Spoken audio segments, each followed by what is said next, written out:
going on, Jerome's beautiful Wednesday? Happy hump day out there to those who celebrate. It's time for another Vikings news dump because birds are chirping. He sees you when you're pooping. So, I don't know. Sometimes, obviously, we're always positive, upbeat and stuff, but sometimes it just gets too much with this damn team. And I just revert to the Affleck smoking meme.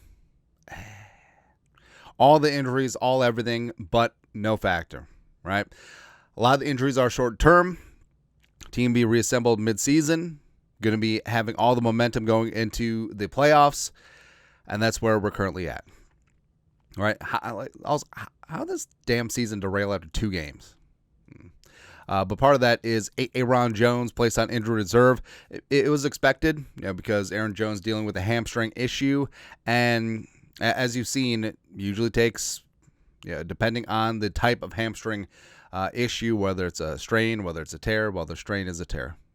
Also, which muscle of the hamstring it is. Usually about 6 weeks, right? So you saw it with Jefferson 2023. You saw it with Jefferson training camp.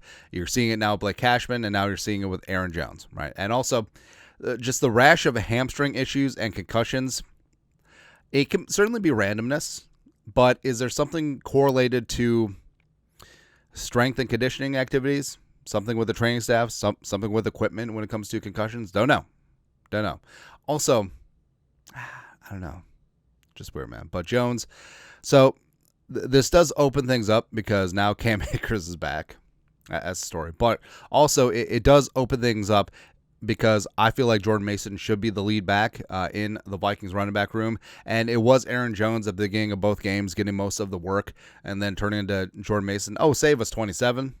But this is Jordan Mason as running back 1 on the field. Right. So hopefully things get ironed out. Also, Cam Akers is back.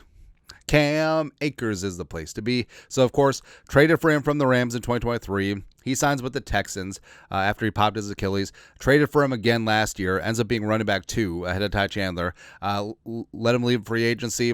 He signed with the Saints in camp. Was part of 53-man cuts. Been a free agent. Now he's back.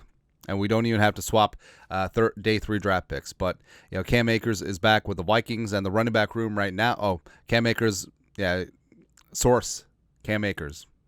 Running back depth right now. So Mason running back 1. You have Xavier Scott, Cam Akers in that mix. I feel like Xavier Scott I like a lot, right? But getting Cam Akers back up to speed. Well, he already knows the offense from the last 2 years, right?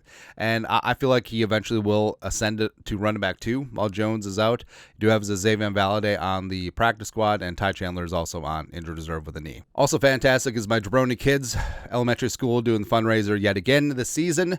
Through October 15th, all Venmos, Cash Apps donated will go towards the school fundraiser. Margaret's crushed it. Winner of the top prize 2 out of 3 years, which top prize I think was sticker books. Yeah. But their walkathon is going on. And I don't know. I feel like we want to get Rocco into the game, right? It would be kind of good. But Jerome's been more than generous. And they haven't announced exactly what it's for yet. I'm pretty sure it's for field trips. I mean, before it was playground equipment and they got Gaga pits and stuff like that. But you guys are the best.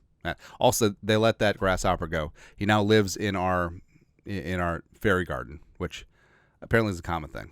I don't know. Also, some other Vikings roster moves is that in the wake of JJ McCarthy going down with a high ankle sprain, could miss 2 to 4 weeks. It's probably going to be closer to 4, maybe even 5 after the bye. Who knows? But having a warm body available at quarterback was important, and the Vikings filled that need. The Vikings signed quarterback Desmond Ridder to the 53-man roster, with JJ McCarthy suffering an ankle injury. Per me and Tom Passero, no injured reserve for McCarthy, who's week to week with a high ankle sprain, but Minnesota is back to 3 healthy quarterbacks: Wentz, Brosmer, Desmond Ridder, and the one-time Falcon starter. So there's a couple things here. Number 1, Desmond Ridder is a person. It's what we need right now. And 3 quarterbacks on the 53, it's important because the emergency game day quarterback, who does not count towards the game day 48, has to be on the 53. Can't just be a practice squad call-up. So Ritter's going to be the emergency 3rd quarterback. Obviously, there's a lot of confidence from Kevin O'Connell and Max Brosmer, and Carson Wentz is going to be the guy for this period in time, right? And Ridder, I always like Desmond Ridder. well, I liked it in Cincinnati. It just never panned out, whether in Atlanta. Got a chance to start a couple games for the Raiders last year, but turned to a bit of a journeyman. But smart, cerebral player, just never really clicked. And you could blame Arthur Smith in Atlanta. A lot of people do, right? Vikings quarterback depth right now: McCarthy, Wentz, Brosmer, Desmond Ritter. We'll see.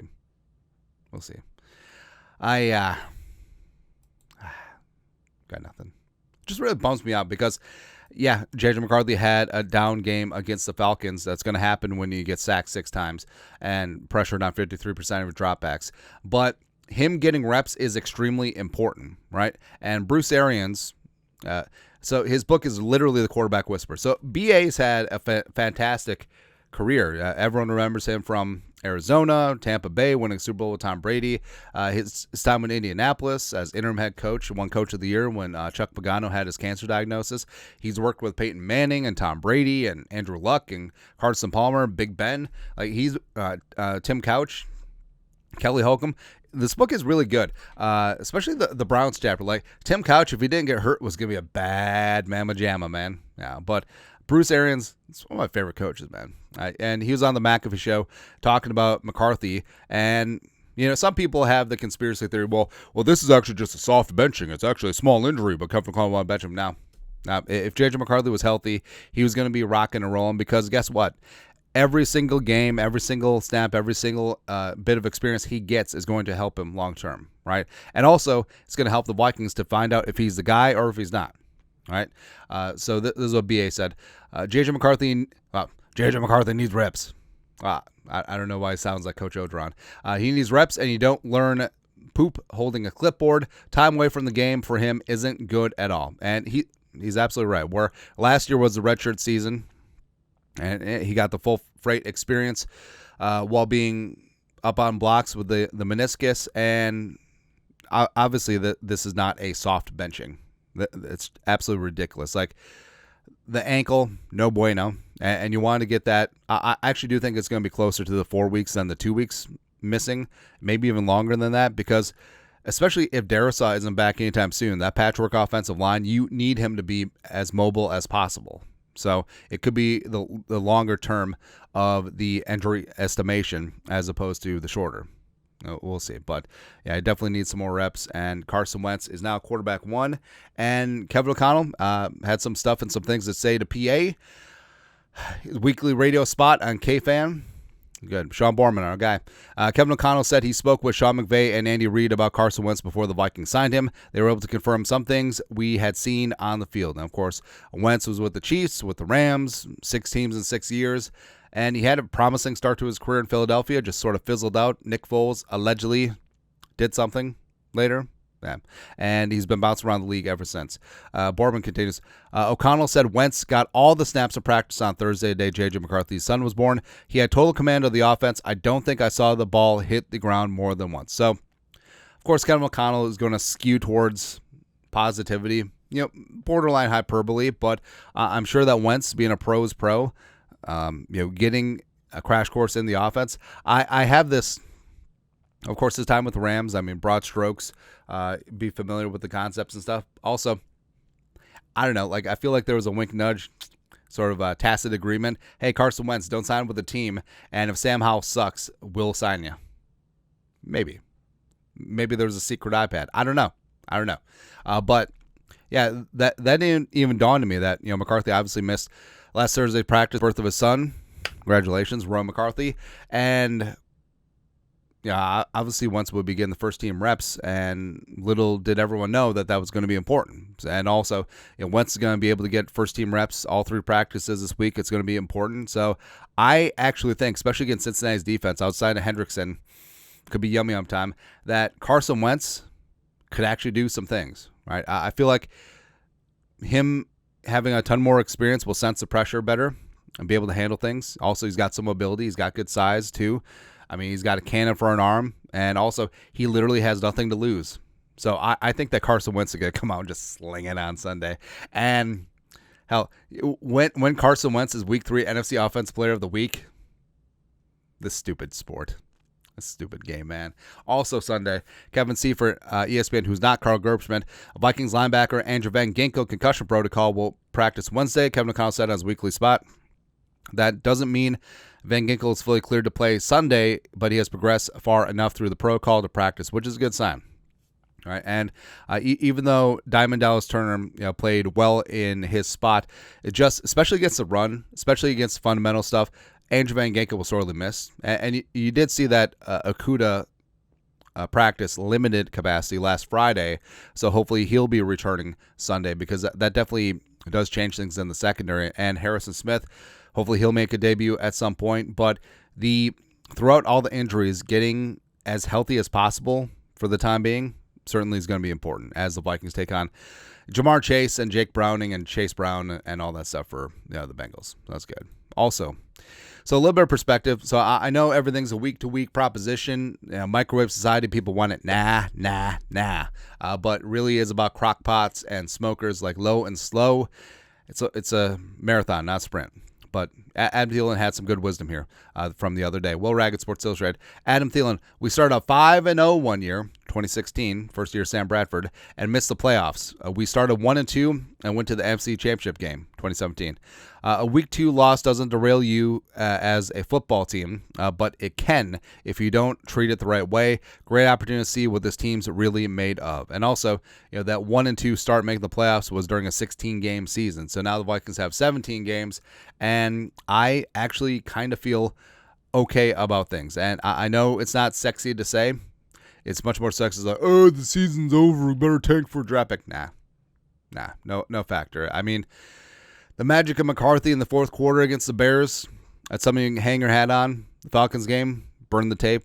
Offensive line, trash. But Darisaw back, Kelly back from concussion, Andrew Van Ginkel back, Jeff Okudah back, Harrison Smith returns. Darisaw will be back at some point, like we said. And then McCarthy returns. All of a sudden, Aaron Jones returns midseason. Blake Cashman returns midseason. TJ Hawkinson actually looks like he gives a hoot out there. And then all of a sudden, even with the tough schedule, dan, ba-oo. So, okay, tough times don't last, tough people do, or whatever Kirk Cousins says. Right. And also, so obviously they made the announcer pairings before all of the injuries, right? But Nance Romo, Tracy Wolfson, for the number one team for CBS, will be at Vikings Bengals. Okay. I'm sure that there's too many logistical things going on here, but they would love to switch this. Like, they would love to put Nance and Romo on, I don't know, I guess Steelers Patriots. It's kind of interesting. Or, Broncos Chargers. Give us Kevin Harlan. Screw it. Do it. Right. But all of a sudden, this one from Joe Burr against Justin Jefferson and Jamar Chase and all that mixed up, and then J.J. McCarthy to stay tuned for Jake Browning and Carson Wentz. But, the revival of Carson Wentz, Redhead Redemption 2, Electric Boogaloo, I'm here for it, man. Absolutely am. All right. But, I don't know. Some days it's tough. Like, a lot of bad news all at once. And, I don't know, like, adversity will make you stronger. I forget who said it. It might have been a comedian. It's like, whatever doesn't kill you makes you stronger except for polio. I don't know if that works. Anyways, keep Skull alive. That's right. We're going to rally around Carson Wentz, and we're going to play good football. That's what we're doing, man. Anyways, that's it. A Vikings news dump for this beautiful, glorious Wednesday. You guys are the absolute best. You know what to do. Skull, production value.